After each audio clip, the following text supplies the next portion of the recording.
मुझे बर्गर खाने की तलब हो रही है। I am craving for a burger. मुझे एक कप कॉफी की तलब हो रही है। I am craving for a cup of coffee. तुम्हारी मनमानी यहाँ नहीं चलेगी। Your arbitrariness won't be accepted here. तुम्हारी मनमानी की वजह से तुम्हें नौकरी से निकाला गया था। बहुत हुई तुम्हारी मनमानी। You were fired from your job due to your arbitrariness. Enough of your arbitrariness. उसने न चाहते हुए अपनी गलती के लिए माफी मांगी। He reluctantly apologized for his mistake. मैं ना चाहते हुए डॉक्टर के पास गई। I reluctantly went to the doctor. तुम्हारी कहानी वाकई दिलचस्प थी। Your story was really intriguing. तुम्हारे बात करने का तरीका काफी दिलचस्प है। Your way of speaking is quite intriguing. मेरे लिए कॉफी मत लाना, मैं आइसक्रीम खाना पसंद करूंगी।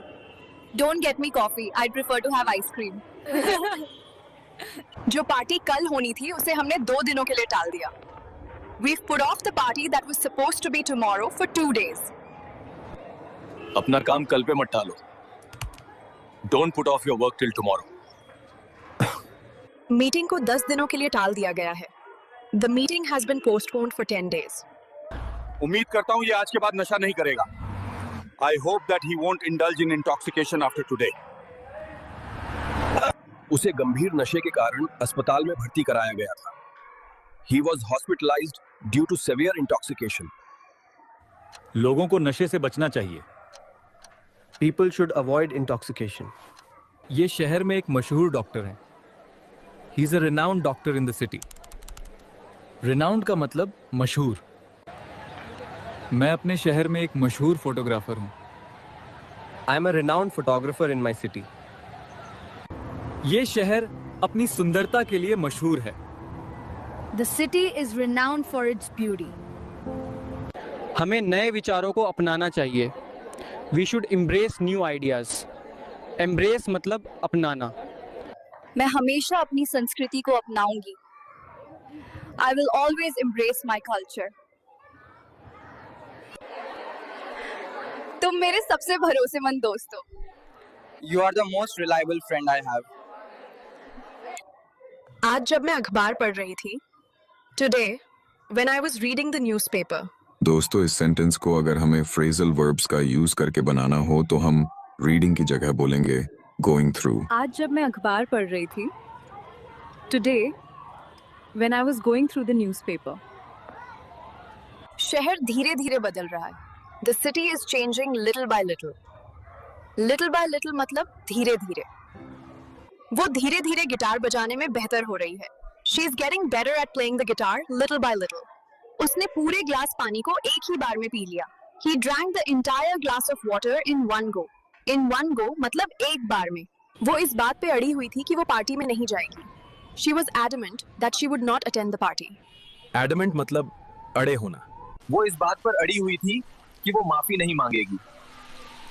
She was adamant that she would not apologize. मैं अपनी जिम्मेदारियां किसी और के ऊपर नहीं सौंपता। I don't delegate my responsibilities to others. Delegate मतलब सौंपना। On Facebook, Ronak's love for coffee got deeper. Delegate मतलब सौंपना। उसने सबसे मुश्किल काम मुझे सौंपा। He delegated the most difficult task to me. Delegate मतलब किसी को कोई काम सौंपना। मुझे तुमसे कोई शिकायत नहीं है। I have no grievance against you. Grievance मतलब शिकायत। मुझे लगता है कि मेरी शिकायत को गंभीरता से नहीं लिया गया है। I feel that my grievance has not been taken seriously. Grievance, शिकायत। प्रोजेक्ट करीब पूरा हो चुका है। The project is more or less complete. More or less मतलब करीब। हम दोनों की आदतें करीब एक जैसी हैं। Our habits are more or less the same. इसे ऐसे भी बोल सकते हैं। We both have similar habits. Bike एक पेड़ से टकरा गई। The bike collided with a tree. Collide मतलब टकराना। 2 ट्रेनें स्टेशन पर टकरा गईं। The 2 trains collided at the station. कर तब हुई जब 2 कारें आमने सामने टकरा गईं। The collision happened when the 2 cars collided head on. वो अटेंशन पाने के लिए नखरे दिखा रही है. She is throwing tantrums to get attention. Tantrums मतलब नखरे. वो छोटी छोटी बातों पे नखरे दिखा रहा है. He's throwing tantrums over small things. उम्मीद करती हूँ तुम मेरी बात समझ गए होंगे. I hope understood what I said. या आप कह सकते हैं, hopefully my words were clear to you. Please subscribe. Please subscribe. अगर आप इस तरह की और वीडियो देखना चाहते हो तो हमारे Detangling my hair with a comb. Detangle का मतलब होता है बालों को सुलझाना. क्या हो गया? तुम्हारे बाल उलझे हुए हैं, तुम्हें अपने बालों को सुलझा लेना चाहिए. Your hair is tangled. You should detangle your hair. मैं हर सुबह अपने बालों को सुलझाती हूँ. I detangle my hair every morning. कल बारिश होने की संभावना है. It's likely to rain tomorrow. Likely मतलब संभावना होना. उस झोपड़ी में किसी के होने की संभावना है. It's likely that someone is in that hut. उसके यहाँ आने की संभावना बहुत ज्यादा है. He is very likely to come here. हमने अपनी शादी के लिए शुभ तिथि चुनी. We chose an auspicious date for our wedding. Auspicious मतलब शुभ. हम इस शुभ दिन को एक आशीर्वाद मानते हैं. We consider this auspicious day a blessing. उसकी एक झलक ने मुझे दीवाना बना दिया है. One glimpse of her has driven me crazy. Glimpse मतलब झलक. मैंने उसकी सिर्फ एक झलक देखी थी जब वो यहाँ से गुजर रहा था. I had caught just a glimpse of him as he was passing by here. मैं अपनी टेंशन कम करना चाहती हूँ. I want to alleviate my tension. Alleviate मतलब कम करना. दोस्तों से बात करने से अकेलापन कम हो सकता है. Talking to friends can alleviate loneliness. मेरे सर में दर्द हो रहा है. मैं सर दर्द को कम करने के लिए क्या करूं? I have a headache. What can I do to alleviate it? क्या तुम सही सलामत हो? Are you safe and sound? Safe and sound का मतलब होता सही सलामत हो. बच्चे अपनी ट्रिप से सही सलामत घर पहुंच गए. The children arrived home safe and sound from their trip. मैंने घाव पे मरहम लगाया. I applied ointment to the wound. Ointment मतलब मरहम. घाव को साफ करने के बाद मरहम लगाएं. Apply the ointment after cleaning the wound. Please subscribe. मैं आखिरी दम तक हार नहीं मानूंगा. I won't give up until the end.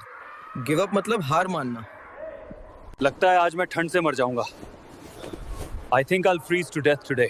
Freeze to death मतलब ठंड से मरना. Please subscribe. Please subscribe. Please subscribe. Please subscribe. Subscribe Now. Bharat में बेरोजगारी अब काबू से बाहर है. Unemployment is now rampant in India. Rampant मतलब काबू से बाहर. Crime is rampant in the city and the police are doing nothing. क्या? शहर में क्राइम काबू से बाहर हो चुका है और पुलिस कुछ नहीं कर रही है. Rampant मतलब काबू से बाहर. जंगल में आग काबू से बाहर थी और उस पर काबू पाना बहुत मुश्किल था. The forest fire was rampant and hard to control.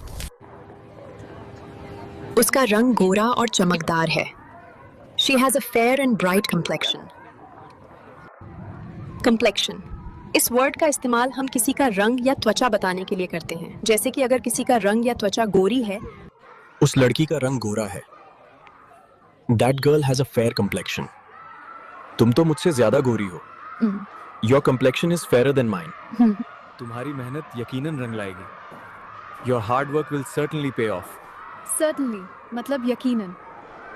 वो यकीनन सच बोल रहा है. He is certainly telling the truth. तस्वीर उल्टी लटकी हुई है. The picture is hanging upside down. Upside down मतलब उल्टा. उसने किताब को उल्टा पकड़ रखा था. She was holding the book upside down. आग घर को अपनी चपेट में ले लेगी. the fire will engulf the house. Engulf मतलब चपेट में लेना या घेर लेना. पूरा गांव बाढ़ के पानी की चपेट में आ गया है. The entire village is engulfed by the flood waters. गलती करने के बाद वो पछतावे की चपेट में आ गया है. He is engulfed by regret after making the mistake. उसकी सेहत दिन ब दिन बिगड़ रही है. His health is deteriorating day by day. Deteriorate मतलब बिगड़ना. तो आप अपना बिजनेस बढ़ा. His health is deteriorating day by day. Deteriorate मतलब बिगड़ना. अगर सही तरीके से नहीं संभाला गया तो स्थिति बिगड़ सकती है. The situation may deteriorate if not handled properly. Accident के बाद उसकी मानसिक स्थिति बिगड़ गई. His mental health deteriorated after the accident. उसके भाषण ने मुझ पर गहरा प्रभाव डाला. Her speech made a profound impact on me. Profound मतलब गहरा. उसने जो कहा उसमें एक गहरी सच्चाई है. There's a profound truth in what he said. There's a profound truth in what he said. उसका दुख गहरा था और उसकी आंखों में साफ दिखाई दे रहा था. Her grief was profound and visible in her eyes. Please subscribe. Please subscribe. Please subscribe. Please subscribe. तुम मुझसे इस तरह बात करने की हिम्मत कैसे कर सकते हो? How dare you that? Dare मतलब हिम्मत करना. मैं अपने माता पिता से झूठ बोलने की हिम्मत नहीं करूंगा.